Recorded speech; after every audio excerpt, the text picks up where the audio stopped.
pestering you in the last 2-3 months, and the fact that he kind of got you here, you're here, and all that? That was kind of a joke. Matt hasn't pestered me. This was a decision that I made. Of course, he wanted me here. We've been friends a long time, and he cares about Nebraska, and I think he thought I was the best fit for here. But if he didn't think this was the best place for me, he wouldn't have wanted me to come. And at the end of the day, it was my decision, and I'm glad that I made it. You came around.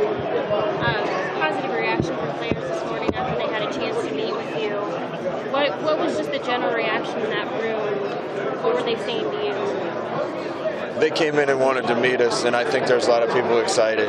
Listen, college football is a business now, and there's a lot of different coaches and a lot of different ways to succeed. The way we're going to choose to do it is by genuinely caring about our players, pouring everything we can into their lives, developing relationships and trust.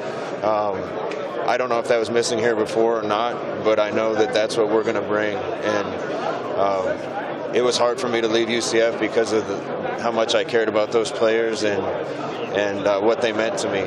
And we're going to build the same thing here, and I think that's the best way to get it done and the way to make these players here have the most fun in the process. You didn't expect a couple hundred players when you walked into the weight room, did you? I mean, that was a surprise. No, that was unbelievable. Some of the faces that I saw that I haven't seen in a long time.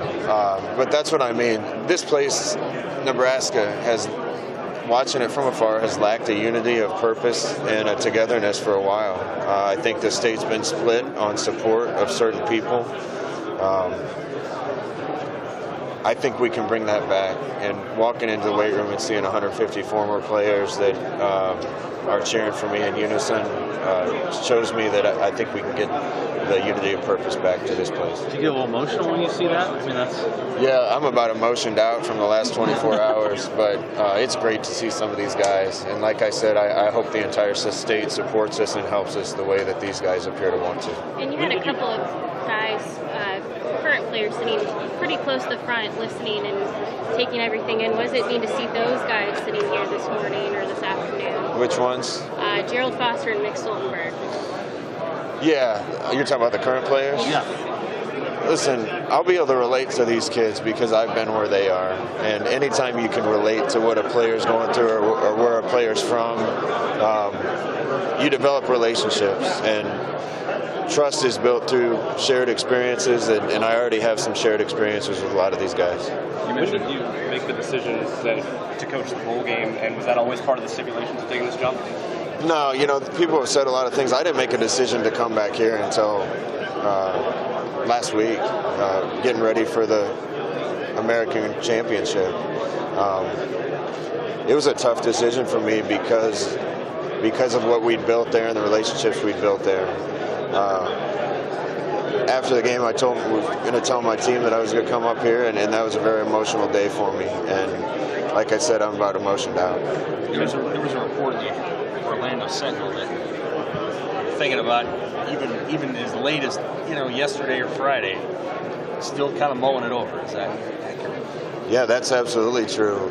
Anytime you're going to make a tough decision, it's hard to make. Listen, I didn't get engaged until I was 41 years old, so obviously I have trouble making decisions. I knew this was the right move. I knew this is where I wanted to be. It's hard to move when you had a baby 3 weeks ago, and it's hard to leave a situation like we had because an undefeated team doesn't come around very often, and there was a lot of special things about where I was. But this is where I want to be, and looking forward to doing the same things here.